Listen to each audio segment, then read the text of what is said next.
way.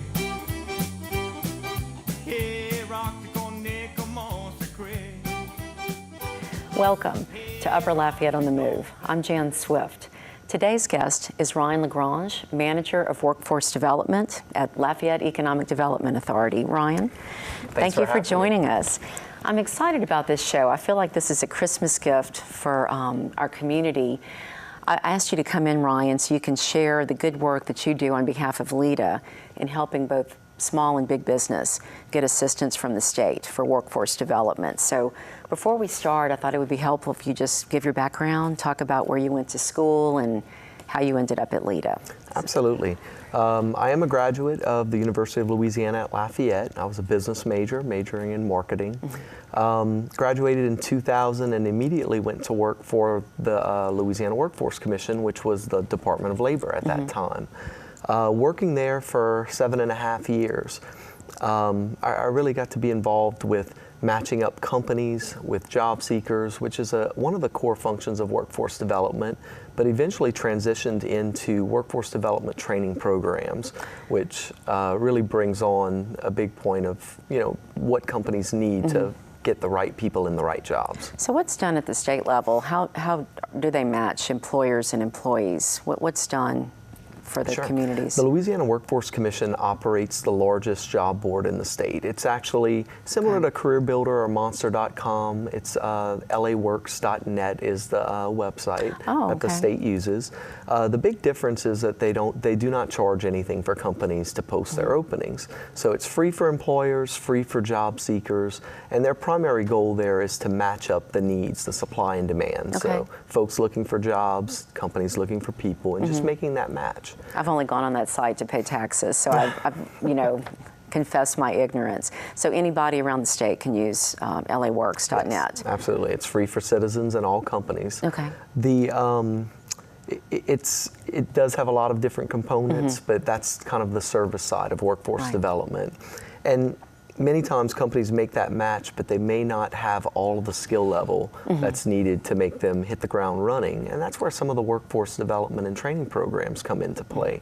So as I transitioned from the Workforce Commission, started working at Lafayette Economic Development Authority in 2008, been there for 6.5 years.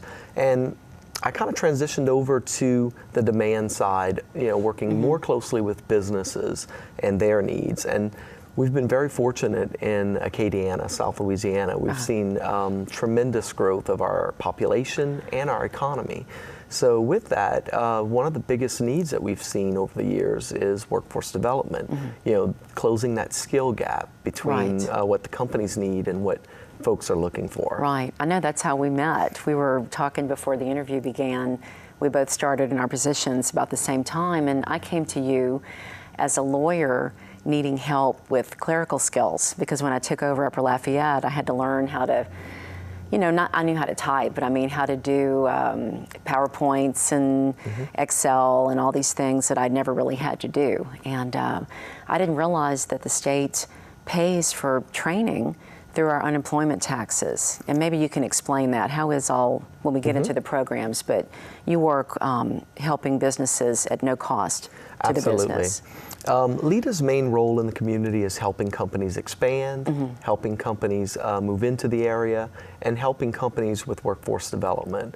So no cost, we advise companies on what resources are out there, whether it's incentives to help them grow, whether it's information, market information about the area, or whether it's how they can train and skill their employees so that they have better productive workers that they can advance. So the workforce development programs, we're fortunate in Louisiana.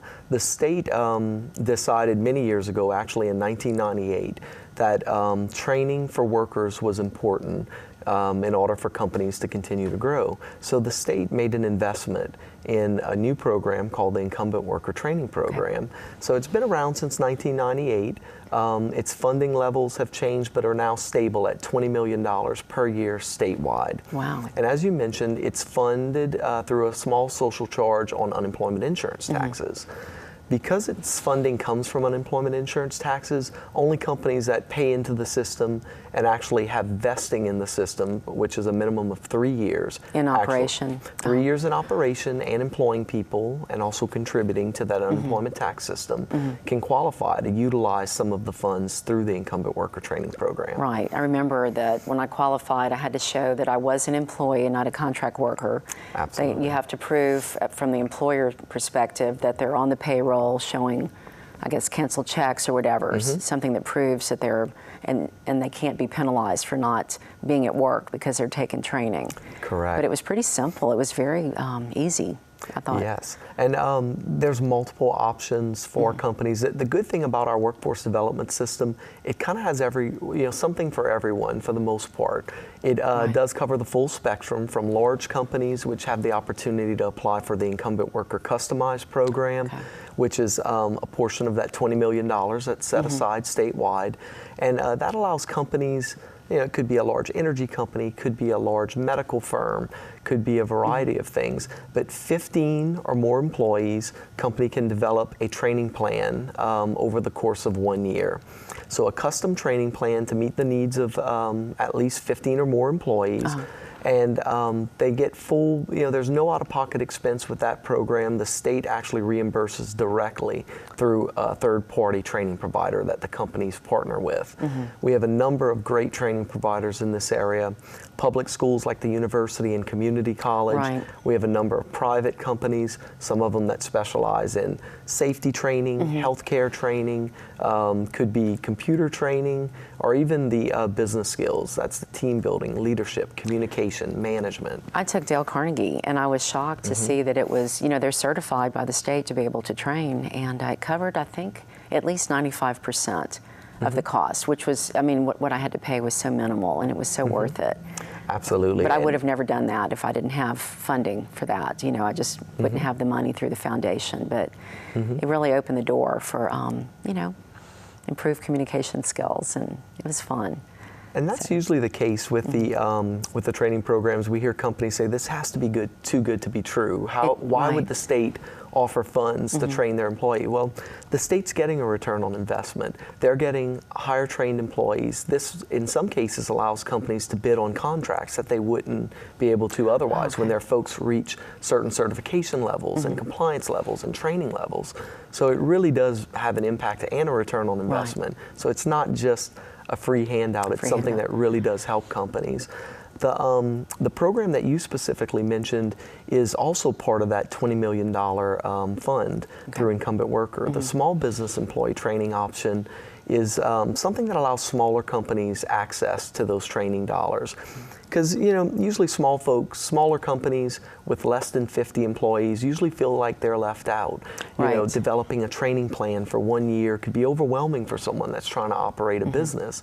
But as you mentioned, it was a law firm, and with Upper Lafayette, it was small and simple, and that's exactly how the program was designed.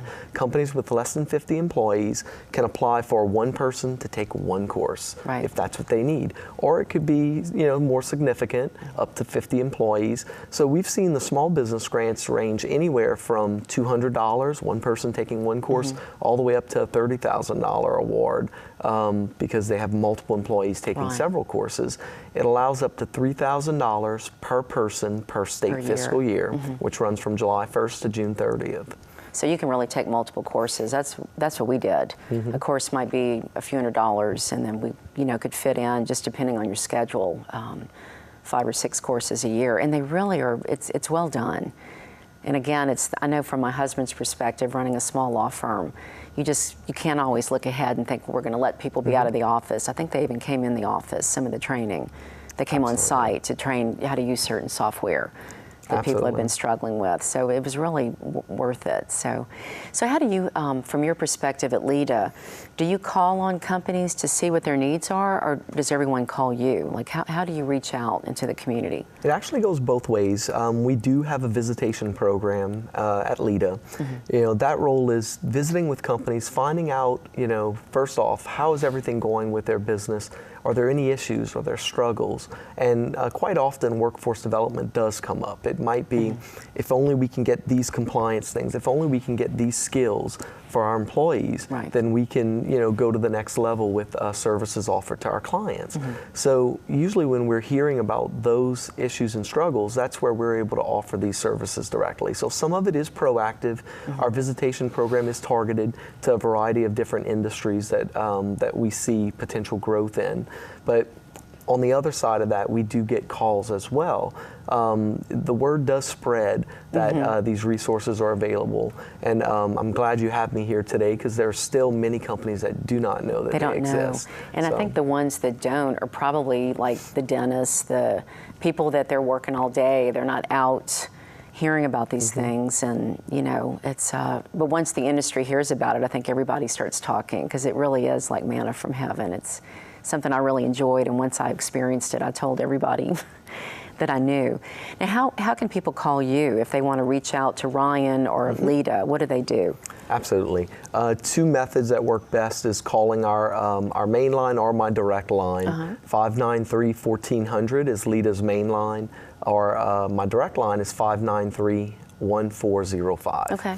Also by email, I do get folks kind of send an email and inquire what workforce programs are out there, what services can help my business grow, and it's Ryan L, R-Y-A-N-L at Lafayette.org is the email address. And so if people look up LEDA online, you just type in LEDA and it's Lafayette.org. Lafayette.org. And so your picture and your absolutely, your contact information are on there. And all the other services too that LEDA offers, if I may add that. So absolutely. And some of the other workforce services, in addition to the training programs, include actual assisting companies with distributing their openings. So when you have an opening for an engineer and you're ready to start putting the word out there that you're looking, something that we did is worked with our network of workforce allies and partners throughout the area. That's the University Career Services, that's the community college, our workforce centers, which are in every parish, even some of the private schools and academies and colleges. So we post that on what we call the LEDA Virtual Job Fair, which is something we run year-round, doesn't cost anything to post an opening, and then we distribute that out to that network. So if it's an engineering position, in addition to career services and the community college, postings will also go directly to the engineering department, where they have potential candidates and alumni that still keep in touch with their instructors. Right. What industries have, I know you said you're reaching out to various industries. What have been the greatest needs in our area in Acadiana? I guess you help people only in Lafayette Parish, or can you help people outside? Okay. Absolutely. LEDA, our primary area is Lafayette Parish. However, we do have a regional organization based at our facility as well. And workforce development is not isolated to one city or one parish. It is a regional thing, and when we work with a company that's in Lafayette recruiting, they're going to recruit from our full population, our full region. Right. And we're fortunate it's only a half-an-hour drive to our neighboring parishes, which is easy for us to attract. But we do work throughout that area, and with the sorry, I lost track there. Well, I was asking about what industries. I know we've had a lot of technology companies, and we're trying to diversify, where we're not just oil and gas or hospital driven, which they're great for the community, but I know there's been a lot of buzz about all the tech companies coming in. So do these new companies coming in look for workforce development assistance? Or? And in our area, we have healthcare is our largest employing industry, which you did ask about needs. That's also where some of the larger needs are. Oil and gas manufacturing follow, but we do have a new industry that's emerging, and that's our technology industry. With recent announcements over 2014, we have over 1,000 new jobs. So that's 1,000 software developers and programmers, many of which graduated from our local university and community college that now have opportunities to stay here in Acadiana. And workforce development is a big piece for those guys. We mentioned that some of the workforce programs require at least 3 years of time operating in the state. For the new companies coming in, Louisiana Economic Development has the LED Fast Start program, which is a turnkey workforce development program. It's actually the #1 workforce program in the country.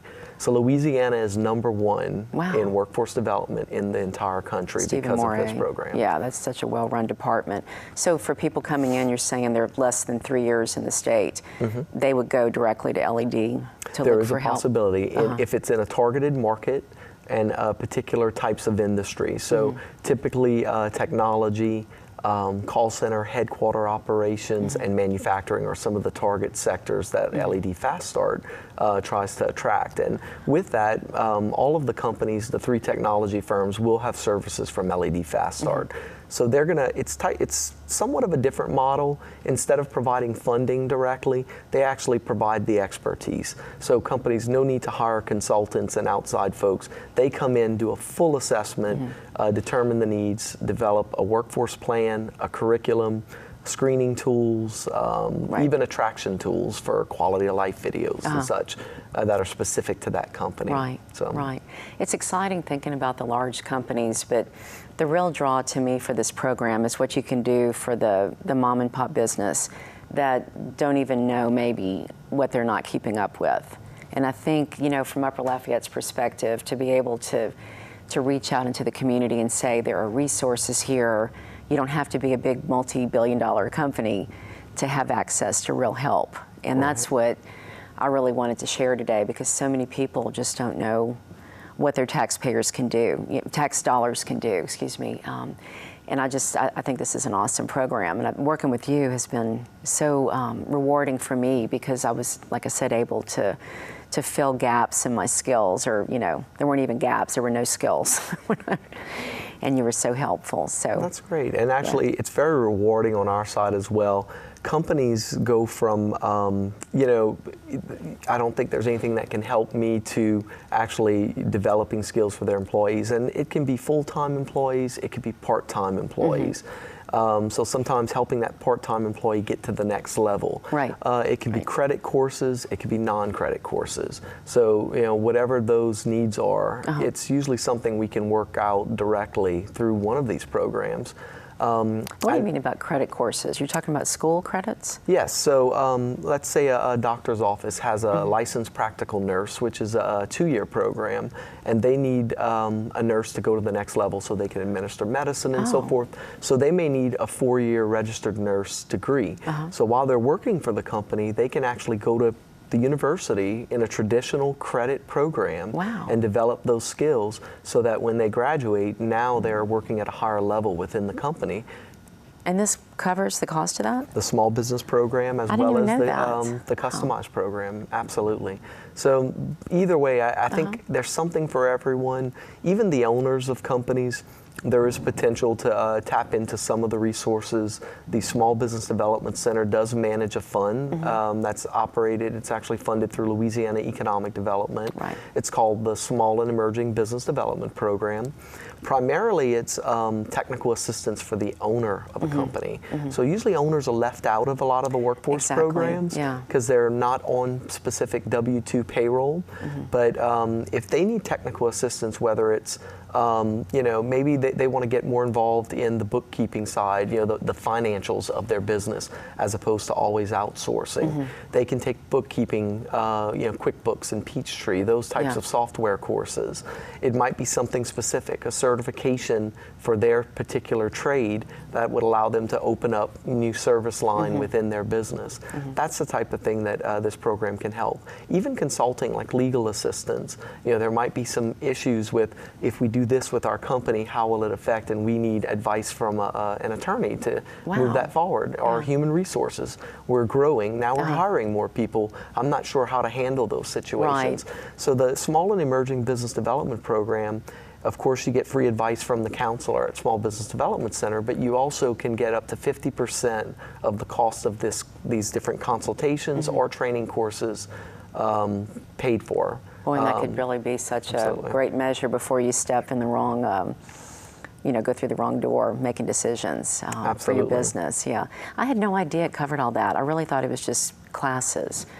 So you said it doesn't cover continuing education credits per se. It'd be more of certification. Yes. So for the owner of the company, it's really something that will allow them to develop and get to the next level, or kind of have a little more control over the business to allow them to continue growth, as opposed to the continuing ed. The continuing ed piece, though, does cover for employees through the other workforce programs we talked about earlier. Yeah. So does every parish have something like this, or is LEDA unusual? Are we fortunate here in Lafayette? I think we're fortunate in Lafayette. There are, the state actually has employees that are stationed in every region of the state for some of the workforce programs, and they're actually building business development teams right now. Acadiana, I work very closely with the folks at the Workforce Commission, and they do a good job of advising across the board. Fortunately, I kind of had an inside look as I worked for about 4 years of the 7.5 years that I worked for the state.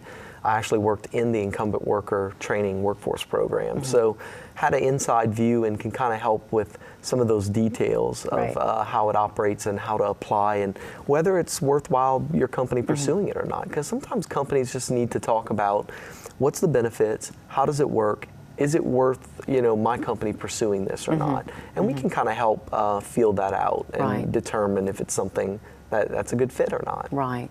So there's really no one type of business then. There's nobody that you'd say this type of business could use help. It's just case by case. It absolutely is across the board. And, we've been very fortunate. All of our industry sectors, we've seen growth. There's only 2 industry sectors that we're seeing, either flatlined or slight decline. For the most part, all of our major ones, especially those that create quality, high-paying jobs. That's the healthcare, the oil and gas, manufacturing, and now technology, all showing tremendous growth. Yeah. And projected to continue growing over the next 10 years. Right. Are there any programs, you may not know this, and I hate to put you on the spot, but if someone is not at a company, are there other similar programs that they could get some type of funding for training to be able to be marketable, or is that outside the scope of all this? There are projects, actually Workforce Commission, they kind of cover the full spectrum for individuals seeking training. So in addition to counseling, assisting with interviewing and resumes and so forth, they also offer scholarships at the local workforce offices. They do have one in every parish. And some of those scholarships can pay for someone to go back to school to earn specific skills so that now they can become, whatever their dream career is. Another piece, and this kind of crosses into the business world as well, is something called the On-the-Job Training Program. This is federally funded through Workforce Investment Act funds, and it filters through the state and to the local levels. Those funds can actually reimburse up to 50% of wages for an employee that doesn't have skills in a particular area. So it's kind of an incentive for companies to, this is someone that might work in retail and they're ready to move into administrative, clerical, and so forth work, something in a professional office. This might give the incentive for companies to give that person a shot, reimburse part of the wages for see if they can adapt. Yeah, absolutely. Because I know for baby boomers, maybe some people are looking at retiring, and things have changed so quickly with technology that a lot of people just never were trained in ways that they'd need to be trained to get a good job on the market. And I just think that's wonderful. Is there anything that we didn't cover that, I should have asked you? Is there anything that would help people or? Absolutely. We try to be, especially with the workforce department within LEDA, try to be kind of a one-stop shop. And in addition to, the workforce development programs, in addition to the virtual job fair, which helps distribute those openings out to all of the resources, there's a number of events that come around throughout the year. The LEDA Job Fair is the largest recruitment event that's held every year. We're going to have the next one in May. We already have a date set. It's usually on the middle May time frame, and we usually put it very close to graduation at the university and college level, so that we can capture folks before they leave the area looking for careers. But in addition to the LEDA Job Fair coming up in May, we do display on a section of our website, lafayette.org/job fairs, any upcoming recruitment events. And that includes the career days at the university, career days at the community college, any other events that might help connect connect companies with job seekers Right. looking for work. Right. Well, Brian LaGange, I want to thank you so much for taking time to be here today. And again, Ryan works with LEDA, and he can be reached at, would you give your email, please, again? Absolutely. RyanL@Lafayette.org. Right, or just look up LEDA's website, Lafayette.org, and there's so many things that can be, so many resources that are available that are paid for with taxpayer dollars. So Ryan, on behalf of Upper Lafayette, I want to thank you for being with us today. And I'd also like to thank you for joining us. This is probably our last show for 2014, so Merry Christmas and Happy New Year to everyone. I'm Jan Swift with another episode of Upper Lafayette on the Move.